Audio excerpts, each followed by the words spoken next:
Rob, thank you for joining us. Another exciting game to look forward to this weekend as we welcome Huddersfield to the Broadfield Stadium. Can I get your thoughts ahead of that game? Yeah, it's going to be finishing off a tough week with probably the toughest game. Obviously Huddersfield are excellent, really well organised, really powerful, and play good football as well. So yeah, we know it's going to be a difficult test for us, but this is exactly what we want. You know, we want to be playing against teams like Huddersfield. We want to be testing ourselves against the best and the biggest teams in the league. And I think the confidence we take in the last few games, the last 4 games, etc.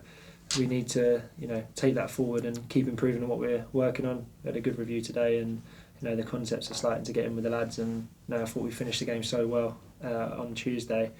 And we said that might be the case sometimes. If you've got that much control in your possession-based team, it takes time to break teams down. And obviously, we'd like to affect the goal a lot more in the first half and be cleaner. But as long as we see that improvement, we keep getting better. And I just want us to attack the game on Saturday.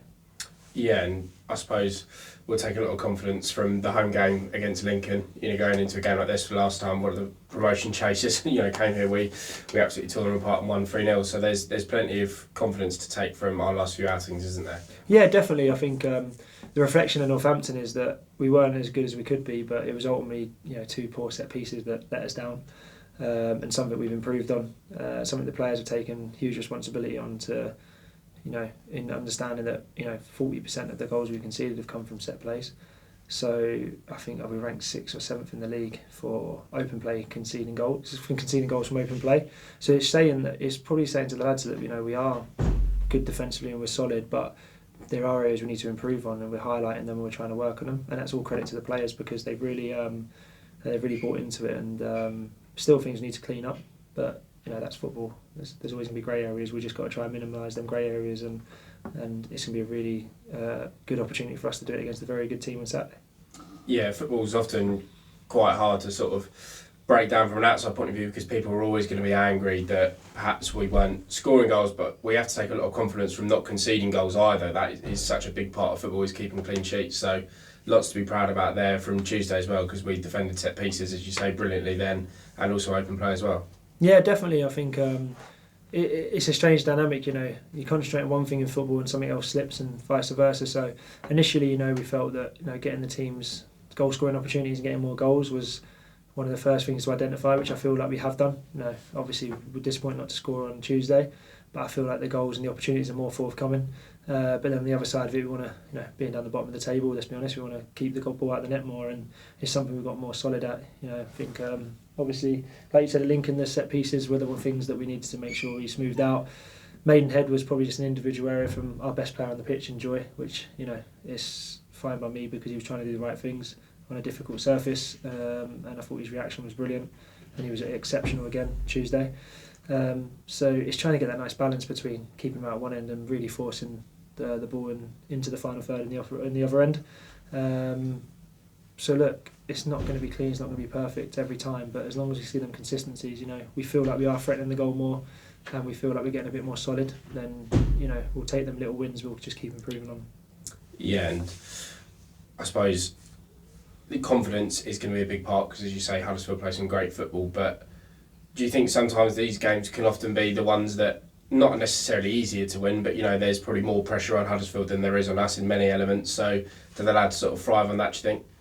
I think what this group do is they thrive on testing themselves against the best teams, especially when it comes to the footballing side of the game, so in terms of the possession, in and out of possession. I think what the lessons we've got to learn is that we are a very good footballing team, but we need to make sure to really threaten teams, we threaten the goal, and to make sure that we defend as well as we possibly can when they have the ball or in transitions or set pieces, because teams at this level are ruthless, which we found out physically and technically, and obviously with decisions in terms of you get punished a lot more for one switch off, and that's what happens every time you go up a level. You go up another level to the Championship, it's even more, and the Premier League obviously is the epitome of it. So no, it's a good test for our character, and it's something that, again, all I want going forward is us to attack the game as a group, be positive, be aggressive, and when we do have moments where the ball turns over, we get back and we work hard together to win it back, and if we do give it away, we go and chase it.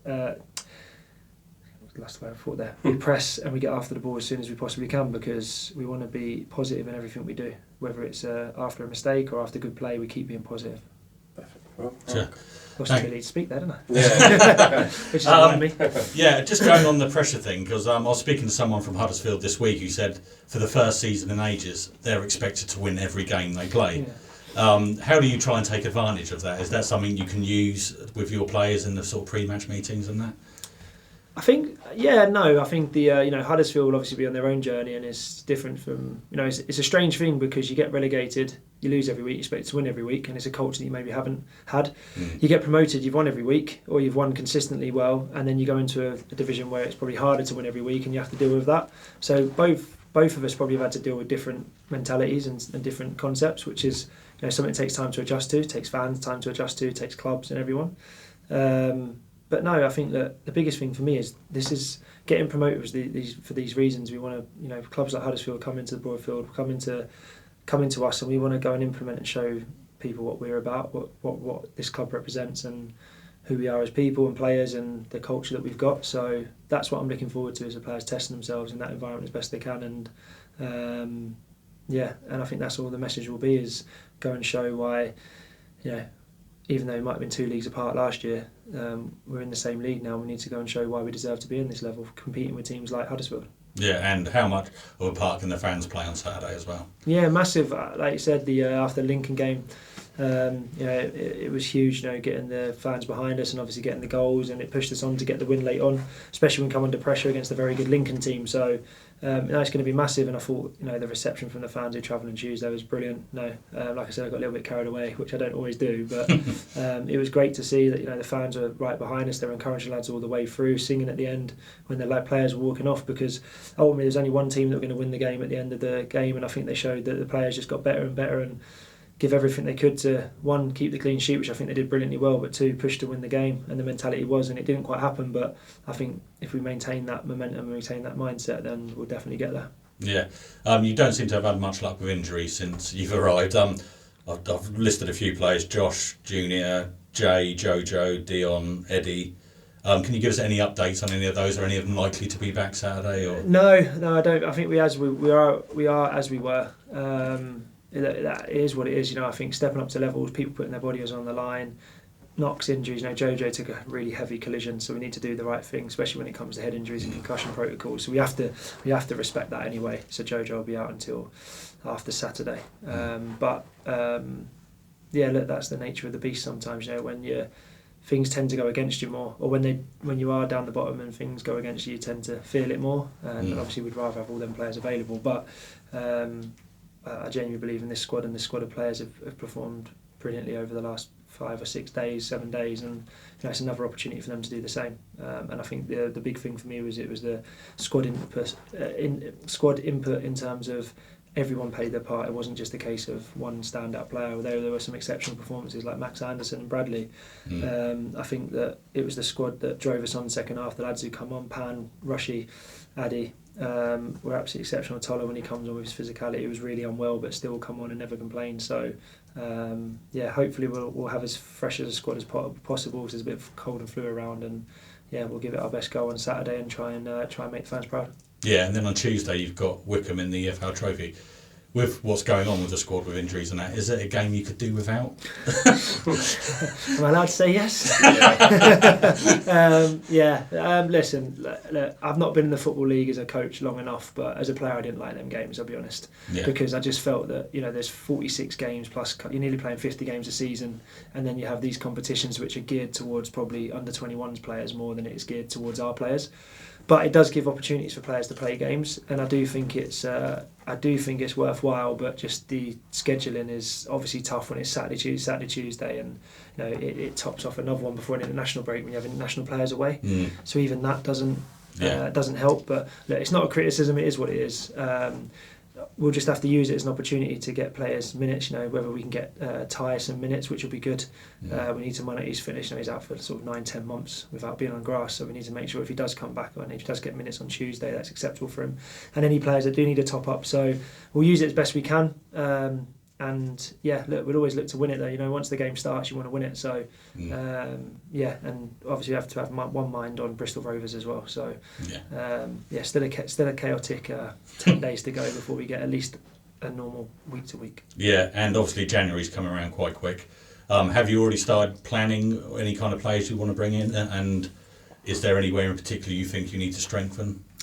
I think that January windows, it's always an interesting one because it's more the one that's less likely to have things done. It's more done last minute, to be brutally honest, because the season's ongoing and situations change. So look, you have to do your due diligence, and you always have to be aware of the sort of things you want to implement. But yeah, look, if we can, because of the injuries, if we can strengthen, then we will. But it needs to be the right people, and it needs to be people that will influence the group and the right characters, especially. You know, this is a really good group, really young group who are working hard for each other and buying into the journey. You know, it's been tough, but they're still plugging away and they're still working hard and doing everything they can, putting their bodies on the line. So anyone who comes in has to meet that minimum requirement. And obviously, if we can find players who can come in and help us and give us more of a chance, we will. But we won't do it just for the sake of it. It needs to be people that will come in and help us. So that was one of the reasons Ty come in. We identified him, and you know, he is a very, very talented lad. And if we can get him fit, then you know, he's going to be a big help to us. So I think we'll just assess as we get closer to the window and then take it from there. Brilliant, thanks Rob. No worries.